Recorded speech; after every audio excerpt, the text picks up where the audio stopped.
So, after my injury, I lost my purpose. I felt like a nobody. And once you lose your purpose in life, that's the worst place to be. I was sad, and then I got angry and I got frustrated, and it became bad because I hated everyone and everything. Everyone got on my nerves. My mom, my stepdad, my brother. I was getting in fights with my parents. I was throwing shit. I broke my mirror, I broke my door. I stopped talking to my friends. I ran away from home many times. I just couldn't do it. It got to the point where I felt like I had nothing. Every time I looked down at my arm, it was like a painful reminder that my dream was completely just gone, dead. When I was in that dark place in high school, I felt like my dreams were shattered, and I was like, fuck this shit. And I just wanted to get out. I wanted to leave all this behind me. When I was in 3rd to 6th grade, I was in Korea living with my grandparents.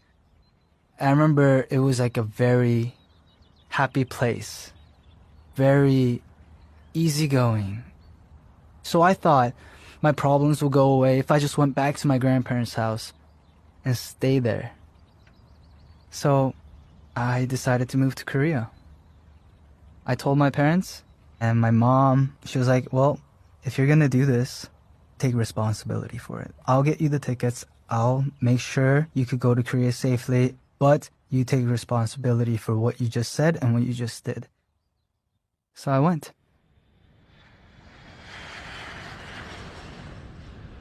And until this day, that is one of the worst decisions I have ever made. Damn, Korean high schools. Not an easy thing. Coming from 8 a.m. to 2 p.m. classes in America to 7 a.m. to 10 p.m. classes in Korea with a shaved head, all male school, with a bus ride that takes an hour to get to school every morning. Can you imagine? Different culture, different language. The first bus ride, I was like semi-excited, right? Because it's a new place, new people. But damn. I go in class, and I fucking knew that it was not for me. I was so intimidated by all these Korean... I mean, I'm Korean too, trust me, but Korean high schoolers, they're intimidating. They all knew each other at that school. So I was a new kid from America. And I thought I was like tough, because like I played football, right? I was like, hey, like if anyone wants to fight me, I'll fight them. But they were tall. Who said Asian people are short? They were so tall and big. I don't know what they eat, but that was hell for me. I just put myself in the worst situation possible. I was already at a bad place, and then now I took that and then threw it down the ledge. Every day I regretted all the decisions I made.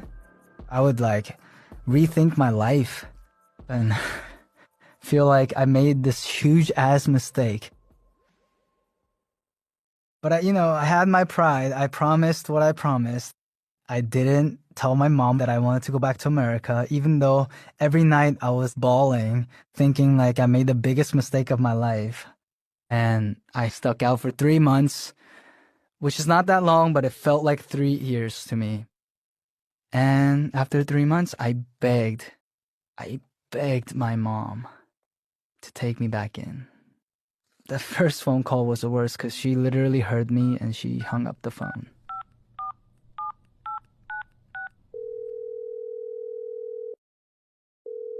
여보세요? 헬로, 엄마. I was like, fuck, I'm stuck here. And then I was like, okay, what am I gonna say to go back? Because there's nothing in the world that I could strategize or say that's gonna convince them.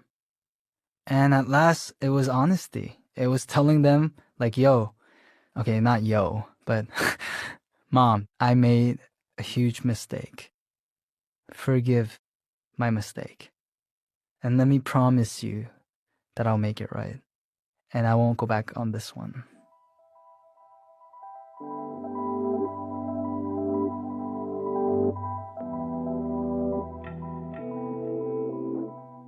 So, long story short, I came back to America, went back to school where I used to go. My football dreams were definitely over. I felt lonely. I truly did. I felt like nothing in this world could make me feel better, but I started to find different things that I was interested in. Me and my friends, we made an all-male dance team. We competed with like choreography that we practiced. And that's actually why I entered the K-pop star audition later on, because I thought I could get in by dancing with my friends. Now looking back to all that craziness during my puberty years, I definitely wasn't handling my frustrations and anger in a healthy way. Too much emotions, too many different emotions. It was just fogging up my judgment system. And I think if I could just pick up a phone and talk to my younger self during that time, I would tell him to calm the fuck down. That this dream of yours that you thought was going to be your life is a small part of what's to come.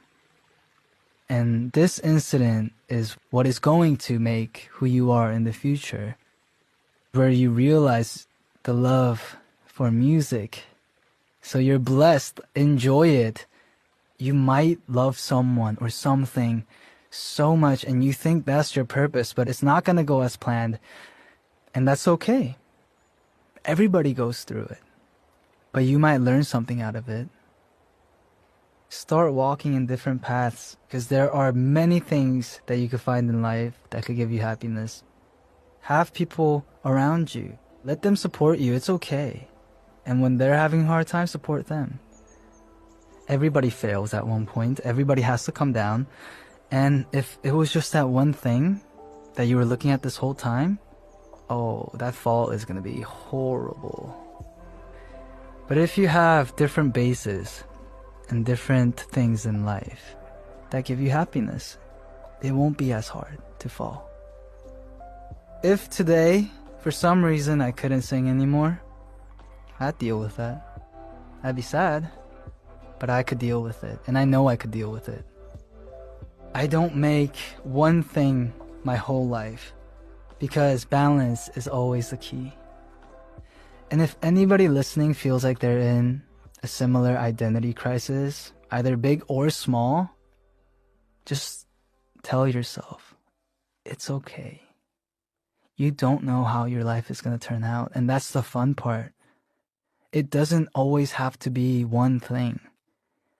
And life never goes the way you plan, so why not just enjoy the ride? Just to say it simply, I think success is being satisfied with where you're at. And I'm not there yet.